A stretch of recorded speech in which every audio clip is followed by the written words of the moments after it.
საქართველოში ახალი ფინანსური ინსტიტუტი იქმნება. სააგენტო საწარმოო საქართველოში ბაზაზე საქართველოს ეკონომიკისა და განვითარების კორპორაცია ჩამოყალიბდება და ის განვითარების ფონდის ფუნქციებსაც შეითავსებს. ეკონომიკის განვითარების კორპორაციაში მთავარი აქცენტები კონკრეტულ დარგებზე გაკეთდება. ერთ-ერთი ასეთი მიმართულება ენერგეტიკა იქნება. ამასთან ახალი ინიციატივები მოიცავს ინიცირებულ სესხებს და კაპიტალის ბაზრის განვითარების ინსტრუმენტებსაც.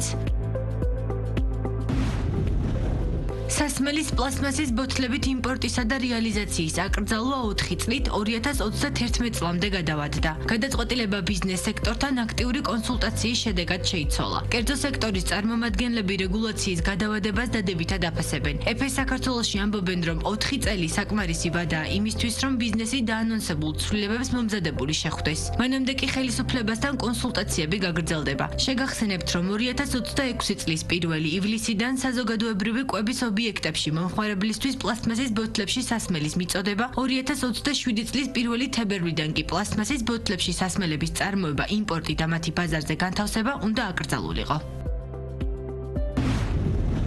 57 კომპანიას ჯამურად 1 მილიარდი ლარის ჯარიმები პირობითად ეპატია. მთავრობის ინიციატივის ფარგლებში კომპანიებს მიეცათ შესაძლებლობა კონკრეტული პირობების შესრულების სანაცვლოდ ჯარიმებისგან გათავისუფლებულიყვნენ. თუმცა ნაწილმა შეთავაზებით სარგებლობაზე უარი თქვა, რის შედეგადაც 535 მეგავატის სიმძლავრის ენერგეტიკული პროექტები შეწყდა. თუმცა პარალელურად გაგრძელდება 1560 მეგავატის სიმძლავრის პროექტების განხორციელება. საქართველოს რკინიგზამ განვითარების 2026-2028 წლების სამოქმედო გეგმა შეიმუშავა, რომლის მიხედვითაც 50 ახალი ლოკომოტივისა და 1500 ვაგონის შესყიდვა იგეგმება. ამასთან რკინიგზაში თანამედროვე სარკინიგზო სისტემების დანერგვა და საოპერაციო პროცესების გაუმჯობესება გახდება შესაძლებელი. ცვლილებების შედეგად გაორმაგდება გამტარუნარიანობა. გზავრთა გადაყვანის წლიური მაჩვენებელი კი 2 მილიონიდან 5 მილიონამდე გაიზრდება. მრავალწლიანი ზარალის შემდეგ საქართველოს პოსტა მოგებაზე გასვლას გეგმავს და პირველად გახდება მომგებიანი სახელმწიფო კომპანია. კომპანიაში განხორციელებული რეფორმების შედეგად, როგორც მთავრობა აცხადებს, წლიურად 3,5 მილიონ მეტი დაიზოგება. შიდა პროცესების დაბრუნება კი კომპანიაში დამატებით 14 მილიონ ლარამდე შემოსავალს უზრუნველყოფს. როგორც პრემიერმა გუშინ მთავრობის სხდომაზე განაცხადა, აღდგენილი საჰაერო ტერმინალი და განახლებული ავიაკონტრაქტები კიდევ 5 მილიონ ლარზე მეტ შემოსავალს მოიტანს, რაც კომპანიას, რომელიც გასულ წელს 7 მილიონი ლარის ზარალზე იყო, მოგებაზე გასვლის საშუალებას მისცემს.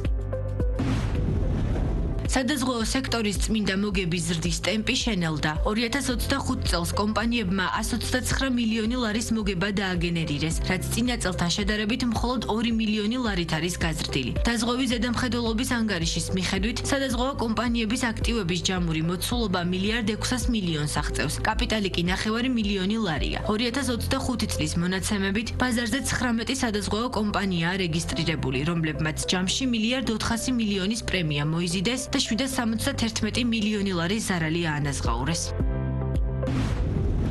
საინვესტიციო ოქრო და ვაჭრობის წახალისება. ოქროს მონეტების და ზოდების იმპორტის დღგ-სგან გათავისუფლების წესში დეკემბერში შესულ ცვლილებებთან დაკავშირებით დეტალები დაკონკრეტდა. ფინანსთა მინისტრის ბრძანებით განისაზღვრა წარსადგენი დოკუმენტების ნუსხა, რომელიც იმპორტიორმა შეღავათებით სარგებლობისთვის უნდა წარადგინოს. როგორც აუდიტორული კომპანია BDO საკუთარ მიმოხილვაში განმარტავს, ჩამონათვალს შორისაა მწარმოებლის სერიული ნომერი, სინჯის დამადასტურებელი დამღა და მაღალი სინჯის ოქროს ნაკეთობის პარამეტრების და შესყიდვის სხვა დოკუმენტები.